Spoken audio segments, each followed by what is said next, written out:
Bofors ஊழல் விவகாரத்தால் ராஜீவ்காந்தியின் நற்பெயர் கடுமையாக பாதிக்கப்பட்டது. இந்த பாதுகாப்புத்துறை ஒப்பந்தம் தனிப்பட்ட லாபத்திற்காக இந்தியாவின் இராணுவ ஒருமைப்பாட்டை சிதைத்தது.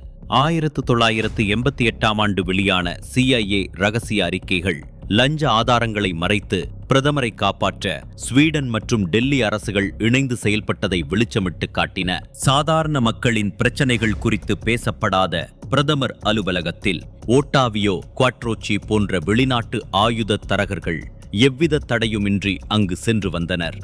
SPG சோதனைகள் ஏதுமின்றி அவர் தினமும் காந்தி இல்லத்திற்கு சென்றதை அவரது ஓட்டுநர்களே ஒப்புக்கொண்டனர். ராஜீவ்காந்தியின் பங்களிப்பை மறைக்க இந்திய அதிகாரிகள் போஃபர்ஸ் நிறுவனத்திற்கு ரகசியமாக பயிற்சி அளித்ததாக புலனாய்வு பத்திரிகையாளர் சித்ரா சுப்பிரமணியம் அம்பலப்படுத்தினார். தேசத்தின் பீரங்கிப்படை நவீனமயமாக்கல் லஞ்சத்தால் கரைப்படிந்ததுடன் பேராசையினால் வீரர்களின் தயார் நிலையும் பலிகொடுக்கப்பட்டது.